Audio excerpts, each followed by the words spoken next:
There will be a vote on this separate from the main bill. Nobody really thinks it's going to pass. But the Vice President and the President are arguing that it should. Here's what Vice President Biden said this week. I'd like you to answer his challenge.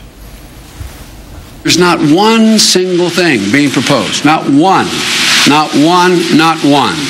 that infringes upon anyone's Second Amendment constitutional right.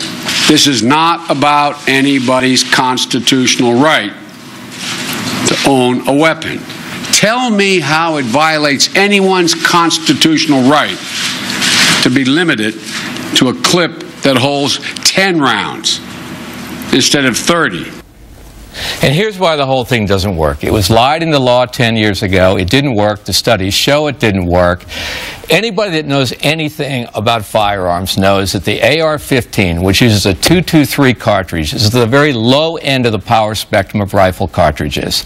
Every round that deer hunters use is more powerful. .243, .270, .308. 25-06, 7mm. This whole thing about the fact they're machine guns, they're different, they make bigger holes, they've rapid fire. It's all a lie. Gun owners know that. They may be a victim of the lies, but they know the truth. But it's interesting. You're saying that it wouldn't work. You're not disagreeing with him when he says it's not an abridgment of the Second Amendment right. Oh, it is an abridgment of the Second. They're the most commonly owned firearms in America, and it is an absolute abridgment under the Heller case.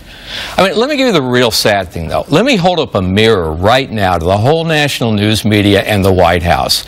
I just got the track data from Syracuse University on enforcement of the federal gun laws.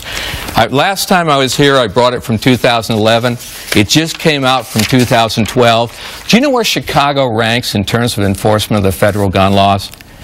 Out of 90 jurisdictions in the country, they ranked 90th. Why doesn't NBC News start with shocking news on Chicago?